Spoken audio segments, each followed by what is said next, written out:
ہم بڑے دنوں سے کہہ رہے ہیں کہ میاں صاحب جو ہے وہ اپنے بیانیے سے بڑی مشکل یہ ہے کہ میاں صاحب اپنا بیانیہ چھوڑ دیں.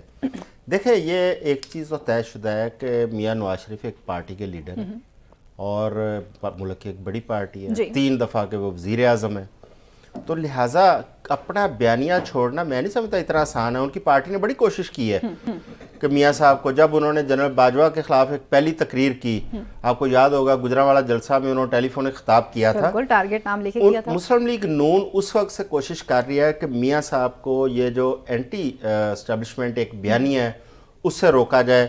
اور شہباز شریف, مجھے کئی دفعہ تو نا شہباز شریف پہ بڑے معصومیت سے ہیں وہ, ان کی جو سیاست بھی ہے, مجھے ان پہ ترس آتا ہے کہ وہ بیچارے صرف منٹوں کے لیے اور وہ معافیا مانگنے کے لیے رہ گئے ہیں. میاں صاحب بیان دے دیتے ہیں, وہ جا کے پھر منتیں ترلے کر کے چیزوں کو سیٹل ڈاؤن کرتے ہیں, اتنی دیر میں میاں صاحب دوبارہ ایک بیان دے دیتے ہیں.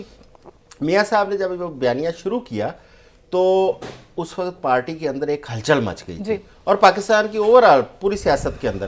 اچھا, مسلم لیگ نون کی جو قیادت باقی تھی انہوں نے ایسا چیزوں کو دوبارہ بحال کیا, رابطے بحال کیے اور میاں صاحب کی واپسی کی راہ ہموار کی. اچھا, میاں صاحب جب واپس آتے ہیں, واپس آتے ہی جس دن لاہور کا جلسہ کرتے ہیں نا, ہمیں اس دن بھی لگ رہا تھا کہ میاں صاحب کا دل چاہ رہا تھا کوئی نہ کوئی بات کرنے کا, لیکن میاں صاحب نے بڑی مشکل سے کنٹرول کیا. بہرحال اتنے دن کنٹرول کر لینا یہ بھی بہت بڑی کامیابی ہے.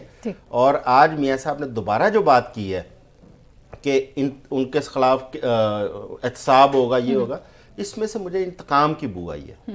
جو لیڈر ہے, لیڈر کو زیب نہیں دیتا کہ وہ انتقامی سیاست کی طرف جائے. ماضی کی جو غلطیاں انہیں بھولنا پڑے گا. آپ کو ماضی میں آپ نے 2 پارٹیوں نے پہلے بہت آپس میں لڑائی کی, پیپلز پارٹی, نون لیگ نے, الٹیمیٹلی آپ کو مساق جمہوریت میں آنا پڑا, ایک ٹیبل پہ بیٹھنا پڑا. اب ایک تیسری پارٹی ہے پی ٹی آئی, آپ اس کے ساتھ اگر وہی ایپیسوڈ ریپیٹ کر رہے ہیں جو اس نے کیا ہے یا جو ماضی میں آپ لوگوں نے آپس میں کیا ہے, تو اس سے کیا پاکستان کی سیاست ٹھیک ہو جائے گی یا ملک کو فائدہ پہنچ جائے گا, ملک کی اکانومی بحال ہو جائے گی, کیا عام آدمی کا جو اس کی زندگی ہے وہ آسان ہو جائے گی؟ قطعی طور پر نہیں, مزید مسائل بڑھیں گے. لہٰذا میاں صاحب کو برداشت اور تحمل کا مظاہرہ کرنا پڑے گا اور لیڈروں کو یہ زیب نہیں دیتا کہ وہ انتقامی سیاست یا پرانے بدلے لینے کی بات کریں. اس حوالے سے میں اپریشیٹ کرتا ہوں پیپلز پارٹی کو. پیپلز پارٹی انتقامی سیاست کی بات نہیں کرتی, یہ ایک ان کا پازیٹیو پوائنٹ ہے. لیکن مسلم لیگ نون اور پی ٹی آئی کے دونوں کے اندر یہ ایک عنصر پایا جاتا ہے, جب بھی پی ٹی آئی کو موقع ملتا ہے وہ بھی انتقامی بات کرتے ہیں, جب مسلم لیگ نون کو موقع ملتا ہے وہ بھی انتقامی بات کرتے ہیں. خدارہ اس انتقامی سیاست کو اب پیچھے چھوڑ دیں, اب آگے بڑھیں. اور پیپلز پارٹی کا ایک اور بھی حسن نظر یہ ہے نا کہ تنقید کو بھی اچھے طریقے سے برداشت بھی کر لیتے ہیں.